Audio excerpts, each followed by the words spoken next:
দেখলাম বোধহয় তার আমি যোগ্য নই। যোগ্য নেই এই জন্যই যে ডক্টর রাজবাড়ী পাল সম্পর্কে আমার খুবই তেমন করে পড়াশোনা নেই বা তেমন কিছু আমি জানতামই যে কিছুমাত্র জানতাম যে তিনি ভ্রমণ করে নেতৃত্ব ছিলেন এবং ভালো এরকম আরেকটা ছিল একসময় দেশপ্রাণ এবং দেশবন্ধুর আদর্শে অনুপ্রাণিত হয়ে তিনি যার অবিচল ছিলেন তার স্বাধীনতা সংগ্রামে পরবর্তীকালে তিনি কাটিয়ে চলে আসেন। এবং একটি ঘটনা যে 1965 সালে যখন আমি কলেজে পড়ি তখন আমার এক আত্মীয়া তার সঙ্গে একই সঙ্গে আমরা স্কুল পাস করেছিলাম এবং তার বিবাহ হয়েছিল পাঁশকুড়াতে। তিনি একদিন এসে আমাকে বললেন, রাজকুমার চলো আমাদের রাজবাড়ী পালের চেম্বারে যাবো আমরা। ওই তখন তিনি জেলা পরিষদ জেলা স্কুল বোর্ডের সভাপতি ছিলেন এবং তিনি তার কাছে গিয়ে আবেদন রাখলেন তার একটা কাজের জন্য, চাকরির জন্য। এবং সরাসরি যে কাজ তিনি দিয়েও ছিলেন আমি জানি আর কি। আর আজকের এই শিক্ষা জগতের যে হাল, আমার তো মনে হয় যেমন একজন মানুষ আমাদের নেই যে এর মতো একদম যার যোগ্যতা আছে তাকে শিক্ষাক্ষেত্রে তাকে পাইয়ে দিয়েছিলেন, কাজ পাইয়ে দিয়েছিলেন।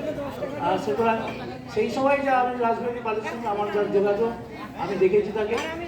পরবর্তীকালে নানা আমি কলেজে পড়ার পর থেকে ততটাখানি হয়তো আমার এই নেই, স্বাধীনতা সংগ্রামে বহু মানুষকে আমি তেমন করে আমি আলোচনাতে আসতে পারিনি বা আমার পড়াশোনা নেই। পরবর্তীকালে গত বছর যখন আমি একটি বই পড়ি ভারতের মুক্তি সংগ্রামে কবিতা গান, তখন আমার এদের সম্পর্কে আমাকে পড়াশোনা করতে হয়, এদের সম্পর্কে জীবন কীভাবে তারা দেশপ্রেমে উদ্বুদ্ধ হয়ে মানুষের সঙ্গে কাজ করেছেন, সমাজের সঙ্গে কাজ করেছেন, তা জানলে অবাক হতে হয়।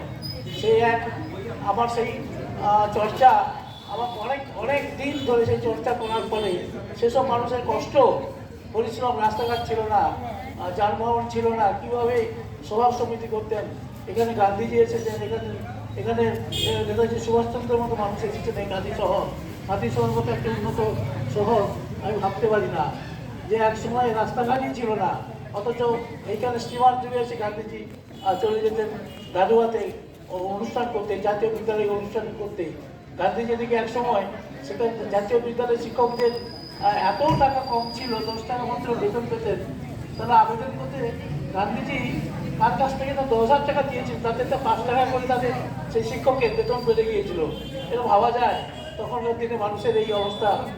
আর রাজবাড়ী পাল যে আদর্শে অনুপ্রাণিত হয়েছে, আমার তো যোগ্য নেই তার এই সম্মানে ভূষিত হওয়ার, তবু এই পেয়ে আমি খুব খুশি।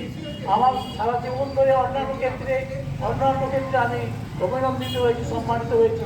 তার চেয়ে বড় পাওনা আমার এই রাজবাড়ী পাল স্মারক সম্মান। আমি যা সমিতি কর্তৃপক্ষকে ধন্যবাদ জানাই। তার বাড়ির যে গৃহবধূ আমাদের মঞ্জুশ্রী আছেন, তিনি আমার গ্রামের বাড়ির পাশের গ্রামে তিনি তার বাপের বাড়ি, এবং অনেকদিন থেকেও তার সঙ্গে আমাদের আলাপ পরিচিতও ছিলেন। তাকেও ধন্যবাদ জানাই, তার পরিবারকে। এই বলে আমি একটি ছোট বক্তব্য শেষ করছি। অনেক